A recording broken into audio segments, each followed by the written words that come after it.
Hey, how's it going? My name is Joe. Today I want to go over some CTEK chargers which I've covered previously on my channel in more detail. If you are interested in any particular model, please refer to those videos which I will have more details about.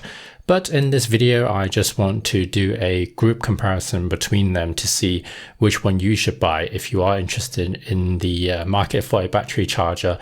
But I'm also interested to see how they stack up against each other. As you will find out, they each have their pros and cons. I'll be covering the CTEK MXS 0.8, the MXS 5.0 and the MXS 25 in this video.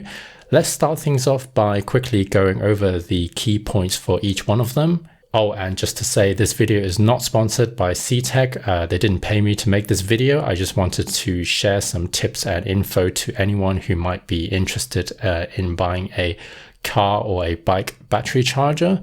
With that being said, let's get things started. Starting with one of the smallest CTEK models, the MXS 0.8, as the name suggests, it delivers 0.8 amps of current. And the good thing about this charger is that it's very small, very easy to use with no buttons, literally just plug and play, suitable for motorbike users, and to be honest, the only one you really need if you are intending to use it for bikes. But it's also suitable for cars that are in long-term storage, for example.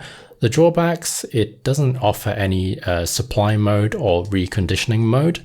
The reconditioning mode is supposed to bring back deeply discharged batteries, but having tried this mode myself with the other chargers with this function, I found it doesn't really work, so you are not really missing anything here. For the supply mode, I will cover this on the MXS 25, which does have this function. And finally, it's one of the cheapest CTEK charger you can buy at around £40 here in the UK or around $50 US.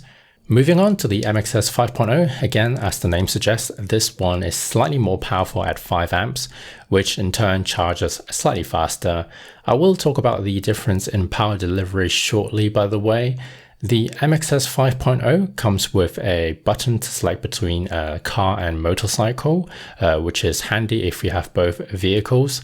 This charger also comes with the aforementioned reconditioning mode, but like I said, I have my doubts on its effectiveness. But nonetheless, it does have this function if you need it or you feel like you want to try it out. And the price is around £70 or about $90 US. Moving on to the big boy, the MXS 25. This bulky beast delivers 25 amps of current. Right off the bat, the first thing to say is that this is not suitable for motorcycles. There's no option for bikes, and it's probably an overkill, literally for most cars even. Also, it's probably recommended generally to charge at a slower rate to prolong the battery life. But that's a whole different battery subject, which I'm not going to get into or know enough to talk about. Anyway, having said that, the pros and cons is the massive power delivery, which means it will charge a lot faster, but albeit maybe damage the battery in the long term. It's bulky, the cables are thick, the clamp is massive as well. It doesn't have any quick disconnect options compared to the other two models, but it is the only one out of the three to offer the supply mode, which also can be used as a 12-volt power supply up to 25 amps, which is what I use when I need to do some light coding on my BMW M3 just to be safe. And the price, it's around £180 or about $230 US. Okay, those are the key differences between the three, but how does all the different amps affect charging times? Well, it's a little something like this. For the MXS 0.8, it will take around 7.5 hours to charge a typical bike battery from flat, and around 50 hours to charge a standard car battery like the one fitted in my smart car. And for my M3, it will take around a whopping 80 plus hours to charge. I have tested this before, and it does take more than 3 days to fully charge the battery, even though it wasn't completely flat to begin with, which is fine if the car is in storage. For the MXS 5.0, charging the bike will take around an hour or so. For the smart car, this drops the charging time down to around 8 hours, and for the M3 to around 14 hours, which is more manageable if the car is used more frequently. And finally, for the MXS25, as mentioned, this is not suitable for the bike battery. However, for the smart car, it will take around 2 hours.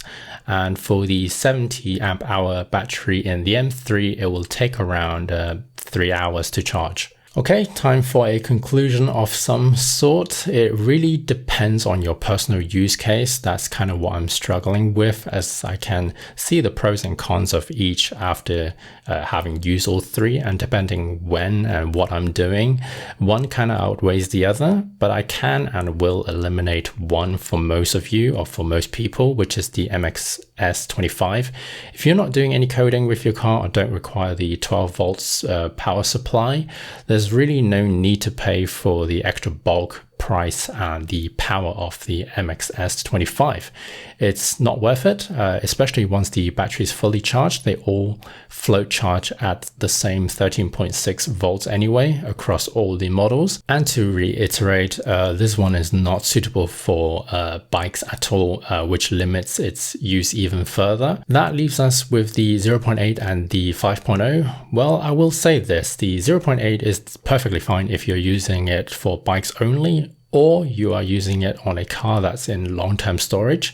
Save yourself some money. This plug-and-play charger will do just fine. However, if you are planning to use it on a car battery or also on a bike, or don't have the option to wait for like 3 days to fully charge your battery, then I will recommend the slightly more expensive MXS 5.0, as it covers all the shortfalls of the MXS 0.8 for not that much more money. Before I go, I will throw in a bonus recommendation. If you really want the most affordable, flexible charger, the MXS 3.8 might actually be the one to buy. It sits right between the 0.8 and the 5.0 in terms of price and power delivery, but it still offers the benefit to select between bike and car mode. Also, the charging time isn't as slow compared to the 0.8.